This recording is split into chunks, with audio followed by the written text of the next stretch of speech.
لا تنسوا الاعجاب بالفيديو والاشتراك في القناة تشجيعا لنا لنستمر بنشر المزيد ان شاء الله. السلام عليكم ورحمة الله. ازيكم يا جماعة؟ عاملين ايه؟ يا رب تكونوا بخير.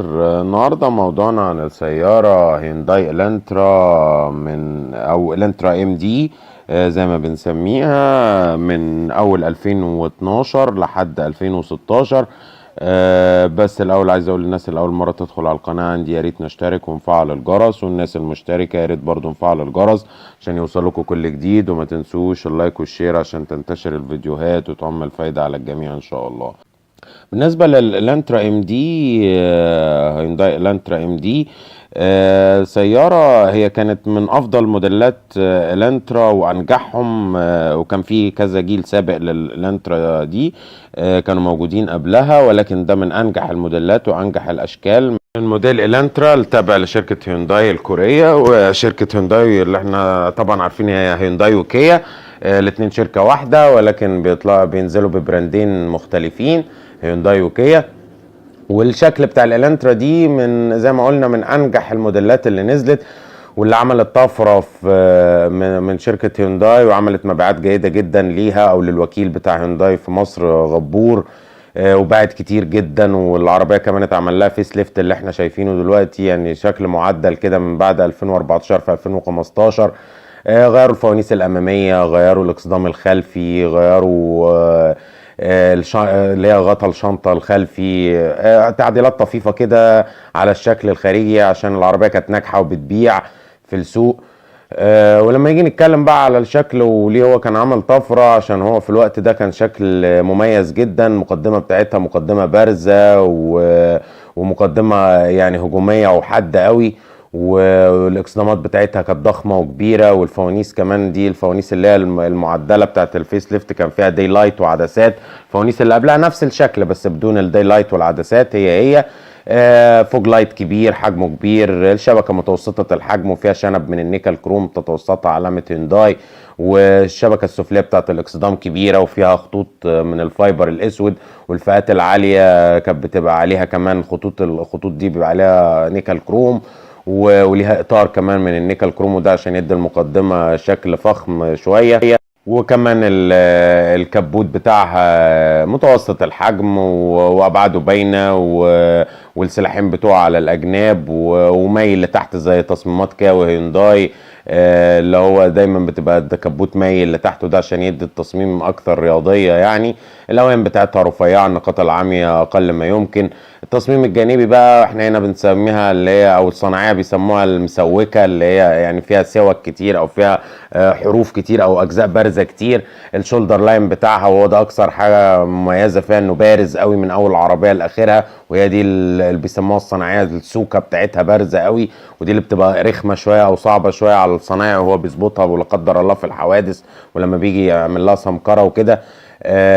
وغير كده كمان فيها جزء بارز ماسك من اول الباب الامامي لحد الباب الخلفي كمان من تحت، وده اللي هو البروز الثاني اللي في التصميم. غير كده الابواب فيها بومبيهات بسيطه او تنفيخات بسيطه. الرفرف الامامي والرفرف الخلفي فيهم بومبيهات كبيره، وده عشان يدي العربيه شكل ضخم كده وفخم، والعربيه تبان انها عريضه. المساحات الزجاجيه الجانبيه متوسطه الحجم وحجمها كويس ومميز. وكمان فيها ميل السقف الخلفي او من الخلف او عند القايم الخلفي، الميل اللي هو اللي بيدي الطابع بتاع الكوبيه رباعيه الابواب ده. وده برضو كان من اللي هو الحاجات المميزة في التصميم بتاع العربية دي، مع التنفيخات اللي في الرفرف الخلفي بتدي العربية شكل مميز. والفوانيس الخلفية كمان فوانيس انسيابية ومسحوبة وحجمها كبير، والاشارات والريفرس موجودين في نفس الفوانيس. ودي الفوانيس اللي هو بالتعديل اللي طرأ عليها، لما اتغيرش شكل الفانوس، هو نفس الفانوس بس اتغير شكل الإضاءة الداخلية بتاعته. كان الأول ليه إضاءة شكل غير ده، غير اللي هو بتاع التعديل أو الفيس ليفت، وهنشوف برضو الشكل القديم بتاعه. الاكسدامات الخلفيه بقى فيها ديفيوزر، وده التعديل اللي طرأ عليها. كانت الاول بتنزل اكسدام عادي ساده كده بدون ديفيوزر خلفي، هو كده كده الديفيوزر بدون مخارج للعادم ولا اي حاجه. ديفيوزر بسيط حته سودا كده فايبر في الاكسدام. والشنطه كمان بقى ليها اللي هو السبويلر المدمج، او اللي هي الحته البارزه اللي في الشنطه من فوق دي، كانه سبويلر مدمج يعني للشنطه. شنطة العربية دي من الشنط الكبيرة أوي المميزة في فئة السيدان متوسطة الحجم. الشنطة مساحتها حوالي 500 لتر، ودي من الشنط المميزة أوي. وهي وشنطة الكيا سيراتو والكي 3 هم العربيتين على نفس قاعدة العجلات، ولكن تفرق في الشكل، وإن هم نفس المواتير والفتايس. الشنطة مميزة جدا، وكمان الفئات اللي فيها الكنبة بتتقلب تلت وتلتين، أو تقدر تقلب الكنبة تلت وتلتين، بتاخد مساحة أكبر كمان للشنطة. ولكن يمكن حافة التحميل بتاعتها عالية شوية، فبيبقى فيه يعني إيه صعوبة شوية في حط الشنط وشيلها، ولكن زاوية فتح الشنطة كبيرة، والشنطة نفسها غويطة وكبيرة وضخمة، ومن الشنط المميزة قوي في فئة السيدان متوسطة الحجم. العربية دي عائلية من الدرجة الأولى، تاخد عيلة من 5 أفراد بالشنط بتاعتهم بكل حاجة، والشنطة بتاعتها مميزة، ومساحات التخزين بتاعتها مميزة. وهو ده من أسباب نجاحها، الشكل اللي هو المميز والحجم الكبير والوسع والموتور الاقتصادي الاعتمادي اللي موجود. وبتنزل في مصر هنا باختيار واحد من المواتير، هو الموتور الام بي اي، مش الجي دي اي. الام بي اي العادي اللي هو 1600 سي سي بقوه 130 حصان وعزم 156 نيوتن متر، ومربوط بفتيس او نقل حركه من 6 سرعات اوتوماتيك ستبترونيك عادي، نفس المنظومه الموجوده في السيراتو والكي 3. ولكن الجي دي اي ده كان بينزل في النسخه اللي هي الكوريه، اللي بتنزل مخصصه لكوريا. وكانت العربيه دي برضو بتنزل في الخليج، في السعوديه والامارات وكده، بتنزل بموتورين تانيين 1800 و2000 سي سي، والمواتير دي اقوى كمان من ال 1600 سي سي. ولكن دول ما شفناهمش عندنا طبعا، وده لان هم كده كده الوكيل بتاعهم بيجيبش غير الموتور ده فقط.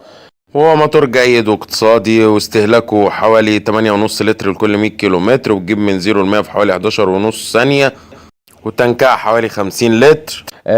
ولكن كان يعيب العربية دي رغم جودتها ورغم سهولة صيانتها، وجود توفر قطع غيارها في التوكيل وبره التوكيل، والصيانة السهلة والفتيس والاقتصادية في التشغيل والكلام ده كله.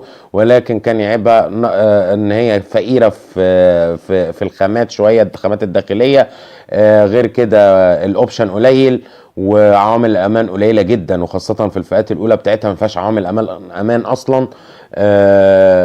لما نيجي بقى نخش الانتريور بتاع السياره دي، الخامات متوسطة، الرابر متوسط الجودة، مش عالي المرونة قوي يعني، ولكن مقبول. في تطعيمات نيكل كروم في الأبواب وفي التابلوت، بس تطعيمات بسيطة. في تطعيمات جلد في الأبواب، ولكن برضو بسيطة جدا. الخامات متوسطة ولكن مقبولة يعني. وفي بلاستيك كتير منتشر في الكابينة الداخلية أو المقصورة الداخلية، ولكن بلاستيك بشكل مقبول وبخامة متوسطة ومقبولة برضو. ولكن ده برضو عيبها ان هي بعد الاستخدام بتبدأ بقى تزيق، والاجزاء اللي هي البلاستيكية دي تحك ببعضها وتزيق، وده كان عيب معروف قوي في العربية دي. ولكن تكييفها قوي جدا، فتحات تكييفها كبيرة. وبتنزل بالكاست العادي ده، برضو ده من العيوب اللي كانت فيها، انه ما بينزلش فيها شاشات ولا حاجه. ولكن فيها ليها بقى شاشات متعدده افتر ماركت، فيها ليها بقى الشاشات الكبيره ال 10 بوصه الاندرويد اللي فيها كل الاوبشن اللي بتحتاجه. لوحه العدادات بتاعتها لوحه اضاءتها اللي هو الازرق ومؤشرات حمراء، واضاءه ازرق فابيض كده، شكلها مميز. وفيها برضو شاشه في النص فيها اللي هي بتاعت التريب والحراره ومستوى وكسر الوقود والكلام ده كله، وشاشه واضحه. ومن الحاجات المميزه فيها ان هي لوحه العداد بتاعتها شكلها شيك وعصري ومميزه، واضاءتها شكلها حلو، واضاءه الزراير كلها والاضاءه الزرقاء دي برضو شكلها مميز. ولكن زي ما قلنا هو يعيبها كان اللي هو الخامات القليله والاوبشن القليل. حتى التكييف اللي هو التاتش ده كان بينزل في فئه واحده من الفئات الخليجي اللي بتبقى متجابه من بره، او كانت بتتجاب في وقت ما كانت بتنزل العربيه دي، كان بينزل منها خليجي. كان بينزل فيها التكييف التاتش ده. انما عندنا هنا تكييف بكر عادي نفس الشكل ده، ولكن بدون الشاشه دي. هو التكييف التقليدي اللي احنا شايفينه ده، بس التقليدي العادي. وقلم في التعديل بقى اللي نزل ليها، زودوا الاوبشن اللي في الطاره، غيروا عصايه الفتيس. هي دي الحاجات اللي طرقت جوه، بس عشان العربيه كانت محبوبه في السوق المصري واعتماديه، وقطع غيارها متوفره، وصيانتها سهله، واعاده بيعها سهله، وماسكه سعر على طول. فعشان كده كان في اقبال في الشارع عليها، سواء بالشكل اللي قبل ده، او اللي هو الفيس ليفت بتاعها، او التعديل اللي طرأ عليها. ولكن زي ما قلنا يعني كان بينزل فيها اول فئتين بدون عوامل امان اصلا، وبدون جنوط وبدون اي حاجه، وده كان عيب العربيه دي. وبينزل بعد كده فئة يعني بتنزل تاني فئة بفتحة سقف وبدون عوامل امان، وتنزل تالت فئة بعوامل امان وبدون فتحة سقف. وكان في اعلى فئة بقى اللي بتبقى نازلة بجنط 16 وبفتحة سقف، دي اللي فيها عوامل الامان ولكن مش كتيرة برضو. كانت بتنزل باي بي اس و2 ايرباج، والمالتي اللي في الطارة كان مالتي بسيط برضو ومثبت سرعة في اعلى فئة فقط، ما كانش بينزل فيها نظام ثبات الكتروني. ما كانش كان بينزل فيها نظام ايكو في اعلى فئه دي برضو، او في فئه من الخليجي اللي هو موفر الوقود، بس هو ده اللي كان بيبقى موجود فيها، لكن ما كانش فيها نظام ثبات الكتروني، ما كانش فيها اي حاجه. يعني هي بتنزل بره بنظام ثبات الكتروني، وكان بيفرق في ثباتها جدا، لان العربيه دي من العربيات اللي ثباتها على قده شويه، وهنتكلم عليه برضو. الكنبه الخلفيه زي ما احنا شايفين كنبه واسعه وتسع ل3 اشخاص بالغين او 3 افراد بالغين يقعدوا براحه تامه. نفق الفتيس مش عالي قوي، فاللي هيقعد في النص مش هيتضايق، والكنبه قعدتها مريحه كويسه. وسواء بقى الكراسي الاماميه او الخلفيه القاعده متوسطه الراحه وعشان الوسع، فاللي بيقعد مساحه الارجل جيده حتى، والكراسي الاماميه راجعه لورا، ومساحه الراس رغم ميل السقف اللي هو بتاع التصميم اللي هو الكوبيه رباعيه الابواب ده برضو واسع. العربيه دي نزل منها برضو عربيه كوبيه، يعني بابين نفس الشكل الامامي والخلفي هو ولكن ببابين فقط. وحتى كانت كنبتها اللي ورا واسعه جدا رغم انها عربيه كوبيه بابين، ولكن ما انتشرتش قوي، ما كانش عليها اقبال في الشراء، فالمعارض ما جابتهاش وكده لان ما كانش عليها اقبال. العربيه دي حته فنيه برضو، هي عفشتها الخلفيه تورشنج بيم متصله زي السيراتو كده، فالعفشه الخلفيه بتاعتها مش قد كده، وعفشتها الاماميه ماكفيرسون منفصله.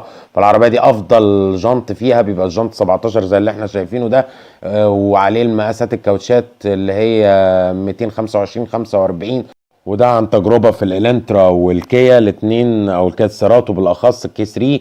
ال 225 45 17 ده هو ده اللي بيدي العربيه دي ثبات، بيحسن من ثباتها، بيحسن من اداء فراملها. العربيه دي كانت اعلى شويه من الكي 3 في خلوصها الارضي اعلى شويه، فما كانتش بتحك في المطبات زي الكي 3، ولكن بتعوم بقى على الطريق، والثبات طبعا يجي للكي 3 اكتر منها شويه. ولكن يعني وبرضه بسبب فقر الاوبشن وقله عوامل الامان، خاصة في الفئات الأولى اللي بتنزل عندنا، فده بيدي أفضلية لعربيات تانية أو تجيب فئة عالية منها يعني. وهي عربية مطلوبة جدا في سوق المستعمل وماسكة سعر في السوق على طول. ومش هنتكلم بقى على الأسعار دلوقتي لأن الأسعار طبعا خرافية ومتغيرة دايما. وخاصة بقى لو جبت الفيس ليفت بتاعها اللي فيها بقى عدسات ودي لايت والكلام ده، واللي هو الشكل المعدل ليها بجنود 17 وكده، تركب عربية كويسة واعتمادية وسهلة وكل الميكانيكية حافظينها، وصيانتها سهلة، وقطع غيارها موجودة في كل حتة استيراد وجديد وكل حاجة، وقطع غيارها أرخص من الكيا بكتير ومتوفرة، وصيانتها سهله واعاده بيعها سهله وبتبقى ماسكه سعر. فهو ده اللي مخلي العربيه دي انتشرت ومن السيارات الجيده، وعشان كده عملنا لها ريفيو. ولكن هي من الموديلات الجيده جدا والناجحه جدا من شركه هيونداي، ومن الموديلات او وكيلها في مصر اللي هو غبور، ومن الموديلات المميزه جدا في الشكل وفي المضمون وفي الاعتماديه طبعا. ولكن كان ينقصها الحاجات اللي احنا قلناها دي. بس كده، يا رب يكون الفيديو عجبكم النهارده وتكونوا استفدتوا منه. ما تنسوش بقى تشتركوا في القناه وتفعلوا الجرس عشان يوصل لكم كل جديد، وما تنسوش برضو اللايك والشير والكومنت على الفيديوهات عشان نقدر نطور من المحتوى ونقدم لكم فيديوهات افضل. وشكرا.